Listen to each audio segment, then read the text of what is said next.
On a fait il y a quelques temps, il y a un mois exactement, une vidéo sur les bons coups à faire au mercato en Ligue 1, notre Ligue 1. On a parlé de pas mal de joueurs, comme Etienne Youté, Madi Camara, mais d'autres aussi plus chers, du calibre de Miko Tadze.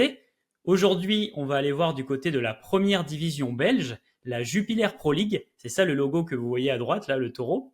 En étant un petit peu plus strict sur la valeur marchande, aucun joueur valorisé à plus de 10 millions d'euros, deux attaquants, deux milieux et deux défenseurs, et on va pas perdre plus de temps. On commence avec Aboubakary Kouata, l'ailier gauche de 25 ans valorisé à 5 millions d'euros, notamment je pense parce qu'il est en fin de contrat en 2025, l'été prochain. 16 buts et 3 passes décisives pour le Mauritanien cette saison, dont 15 avec son club. Et quand on regarde son profil data, qu'est-ce qu'on remarque tout de suite? Peu de présence dans la surface adverse, ok. Des buts, une capacité limitée à créer du danger par la passe, par contre, une grosse percussion, et puis un déchet correct et une activité défensive correcte également. En allant dans le détail, au niveau des buts marqués en club, sur les 15, 10 l'étaient du pied droit, 5 du gauche, 9 à l'intérieur de la surface, mais surtout 6 hors surface, 40% de ses buts. Il y en a eu un sur coup franc direct, il tire en effet les coups francs, vous le voyez en haut à gauche, mais également pas mal de pétards, vraiment les buts sont beaux, grosse puissance de frappe. D'ailleurs, il en avait marqué un assez sympa dans le même registre à la Cannes, une grosse mine également. C'est un joueur qui va beaucoup tenter sa chance. Quand on regarde dans le détail, on voit qu'en effet, il est dans la moyenne basse ou nettement plus bas dans les données relatives au tir cadré, but par tir, mais aussi à la qualité moyenne des occasions qu'il se procure.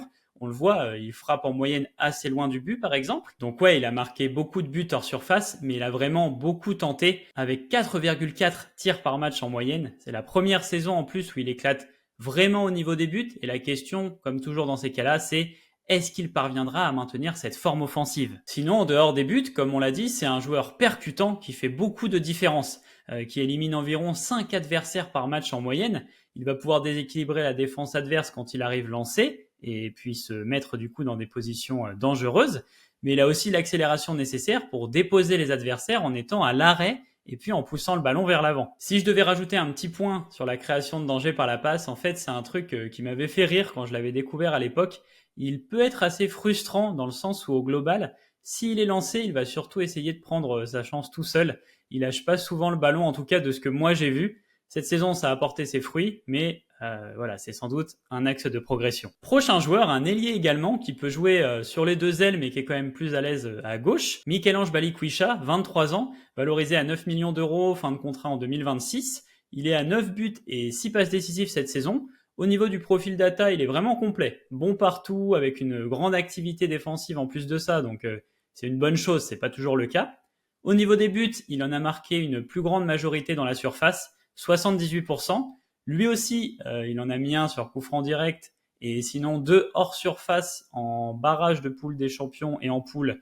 Mais sinon, ça va plus être des buts dans des situations très favorables pour marquer, comme vous pouvez le voir ici. Quand on regarde les 75 dernières frappes du joueur, on voit bien que l'essentiel se trouve dans la surface de l'adversaire, au contraire de Kouata. Et pour le coup, dans les données avancées, il ressort effectivement beaucoup mieux sur les métriques de qualité d'occasion et sur le peu de déchets dans les frappes. Pas grand chose à dire de plus, un vrai bon joueur pour le coup. Il avait déjà marqué 8 buts la saison passée, donc il est sur une certaine continuité. Point à relever, je trouve, c'est qu'il attaque bien la profondeur, et dans le football actuel, où il y a de plus en plus de joueurs qui demandent dans les pieds, ça fait du bien. Il y a pas mal de situations qu'il se procure comme ça, justement, en attaquant l'espace. Et ouais, je serais pas surpris de voir un bon club de Ligue 1 s'y intéresser. Attention quand même aux blessures, il y est assez sujet depuis 3 saisons. Il a été opéré en janvier, donc voilà, espérons qu'il soit tranquille à présent. Premier milieu de la vidéo, un joueur que j'aime beaucoup, Abdelkahar Kadri, le milieu offensif algérien de 24 ans qui évolue dans un club ayant terminé avant-dernier du championnat et qui selon moi mérite mieux au vu de son talent. Valorisé à 2,5 millions, ça peut être un coût intéressant pour pas mal de clubs et je vais vous expliquer pourquoi. Quand on regarde son profil data, on voit qu'il ressort d'autant plus dans les données créatives de dribble et de passes offensives. Au niveau du dernier tir, il ne compte que 3 buts hors penalty cette saison, dont un coup franc direct, lui aussi, décidément. Sinon, on le voit ici, il y a pas mal de déchets. Hors surface, faut prendre en compte qu'il y a aussi les tirs sur coup franc, donc c'est normal qu'il ne marque pas beaucoup hors surface dans ces situations-là. Mais dans la surface, en dehors de son penalty, c'est un but sur une vingtaine de frappes. Sinon, il y a aussi eu un but hors de la surface adverse, mais ouais, voilà, c'est pas son point fort.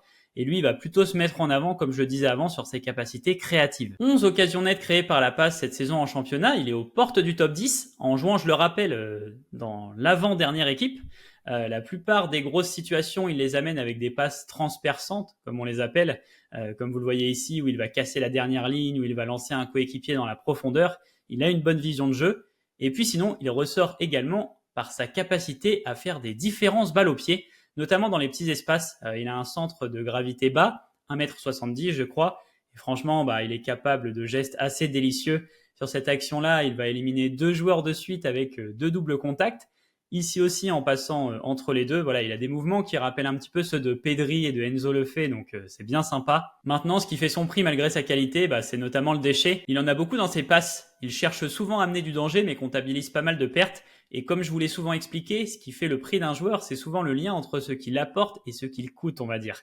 Puis bon, il y a aussi ses lacunes pour marquer à prendre en compte. Personnellement, c'est vrai que ça me ferait plaisir quand même de le voir dans une équipe qui roule bien et mieux entouré. Il pourrait aider pas mal d'effectifs du milieu de tableau de Ligue 1, je pense, donc affaire à suivre. Deuxième milieu, joueur algérien également, c'est Adem Zorgan, 24 ans, qui joue un cran plus bas et qui est lui estimé à 5 millions d'euros. Son contrat se termine en 2027, mais il est plutôt partant pour un départ cet été. Lui aussi ayant été dans un club qui a terminé en bas de tableau. Au niveau data, ce qui ressort directement, c'est son jeu de passe, que ce soit pour faire progresser le jeu vers l'avant ou créer du danger. Quand on regarde plus en détail, il a en effet délivré 9 passes qui auraient pu être décisives. Il a une bonne inspiration globale qui va lui permettre de trouver des choses assez sympas par-dessus ou à travers la défense. On le voit dans les stats, il est à l'aise dans un grand panel de passes, mais ce qui va surtout le caractériser, c'est son jeu long. C'est un joueur qui tente énormément de passes longues, il en délivre des belles, mais le détail ici, c'est que comme pour Kadri finalement, quand on regarde les taux de réussite, peu importe la longueur des passes, il est toujours en dessous de la moyenne des autres milieux. Après voilà, c'est sûr qu'il tente.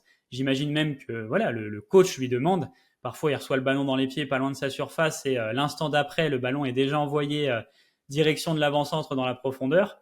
Là, on voit un match où il avait tenté 20 passes longues. C'est vraiment pas commun. Voilà, ça me fait un petit peu penser à Savanier qui va aussi chercher ce genre de jeu-là, de jeu de passe avec Montpellier. Au-delà des passes, c'est un joueur qui ressort très bien aussi dans son activité défensive. Alors, son équipe a 48% de possession, donc il va forcément avoir plus de phases défensives que d'autres, mais ça reste à souligner malgré tout. Il va aller au duel, couper des passes, s'imposer aussi dans les airs, bon volume défensif. Premier défenseur à présent, et ce sera un latéral qui commence à être un petit peu plus connu, c'est Archie Brown de la Gantoise, 22 ans, 1,90 m, assez rare pour un latéral, valorisé à 5 millions et fin de contrat en 2027. Sur les datas, on remarque une certaine présence offensive, c'est un latéral qui va toucher pas mal de ballons dans la surface adverse et qui va tenter sa chance, tirer de temps en temps. Mais ce qui saute aux yeux, c'est qu'il est élite au niveau des courses avec ballon et des dribbles. C'est sans doute l'une de ses principales caractéristiques. En effet, la percussion, même quand il part arrêté, il a la vélocité, l'accélération nécessaire. Ici, il lance un grand pont. Est-ce que ça va passer? Ouais, évidemment, il a même mis l'adversaire à terre. Et c'est utile aussi quand il reçoit une passe et qu'il oriente son contrôle pour lancer une course directement le long de la ligne et déposer son vis-à-vis. Donc ouais, c'est vraiment quelque chose de notable chez lui, d'autant plus pour un joueur aussi grand. C'est aussi un latéral qui va placer pas mal de centres par match, il arrive à trouver des zones intéressantes, par contre il en tente beaucoup avec un taux de réussite assez faible. Sinon on peut voir dans les datas qu'il maintient une certaine activité défensive avec des lacunes dans les duels défensifs, mais c'est en grande partie parce qu'il commet beaucoup de fautes et que les fautes comptent comme un duel perdu. Strasbourg et Lyon s'étaient intéressés à lui en juin. Depuis, Lyon a recruté Abner, on en a parlé dans la dernière vidéo. On verra du côté Strasbourg, mais ce serait naturellement avec plaisir qu'on l'accueillerait en Ligue 1. Le dernier joueur, ce sera un défenseur central assez peu connu, Ross James Sykes, joueur de l'Union Saint-Gilloise, 25 ans, fin de contrat en 2026, valorisé à 2 millions d'euros. C'est vraiment pas grand-chose, un géant d'1,96 m, et d'ailleurs ça se ressent quand on regarde les datas. Vous le voyez dans la réussite des duels aériens, il y a que 2 centraux qui font mieux parmi tous ceux du championnat, des championnats du Next 5, comme je les appelle. Il met de l'engagement, il dispute pas mal de duels. Au sol, c'est correct, il y a quelques fautes qui baissent le score, mais très peu de cartons reçus malgré tout. Et au départ, quand je l'avais découvert à travers les datas, je trouvais ça intriguant qu'il soit si peu valorisé par rapport à ses bonnes performances. Et en creusant, je me suis du coup rendu compte que, comme vous le voyez, il a beaucoup de déchets dans ses passes, mais qu'il avait aussi commis 3 erreurs nettes amenant une occasion adverse en ayant joué 2200 minutes. Donc par rapport au temps de jeu, c'est quand même conséquent et ça explique aussi ça. C'est pas vraiment un joueur en plus super moderne, habile techniquement, Et aujourd'hui, c'est surtout ça qui va faire la valeur marchande d'un défenseur, souvent avant même la qualité défensive. Donc voilà, je voulais m'en servir comme exemple pour vous montrer ça justement. Au départ, j'avais pensé à parler de Koki Machida ou Mark McKenzie, qui sont très intéressants. Mais je me suis dit que j'allais parler de Saikes. Et puis malgré tout, faut noter qu'il a fait un très gros run final. Sur ses 7 dernières titularisations cette saison, il n'était aligné que face au haut du tableau du championnat. Et on le voit dans les duels aériens sur la réussite. Bon, 0% sur le premier, mais après 80, 40, 64, 83, 88 et 100%. Au sol, 100, 88, 80, 80, 71 et 63. C'est quand même pas négligeable. Puis ce qui m'a surtout marqué, c'est son activité sur le terrain. Le nombre de ballons gagnés, 12, 15, 16, ok, mais surtout 20 et 32. 32, j'avais presque jamais vu ça pour un central. Et j'ai vérifié au fil de la saison, c'est pas rare qu'il tourne autour de 20. Donc il y a vraiment un bel engagement de sa part. C'est décrit en plus comme un joueur qui privilégie beaucoup le collectif et qui a l'air de faire l'unanimité dans son attitude. Donc bon, pour ces raisons, j'ai voulu le mettre en avant. Certes, il y a du déchet technique et il y a des erreurs par-ci par-là, sinon il vaudrait sans doute plus cher, mais pour une valorisation à 2 millions, ça me paraît quand même intéressant. On arrive à la fin de cette vidéo. Vous l'avez vu, il y a eu beaucoup de joueurs dont j'avais déjà parlé dans mes joueurs à suivre en D1 belge, mais je me suis dit aussi que c'était l'occasion de vous les présenter plus en détail. Si la démarche vous a plu, vous pouvez m'encourager avec un like, un commentaire, un partage, vous abonner pour me suivre plus régulièrement. Et moi, je vous dis à bientôt l'équipe.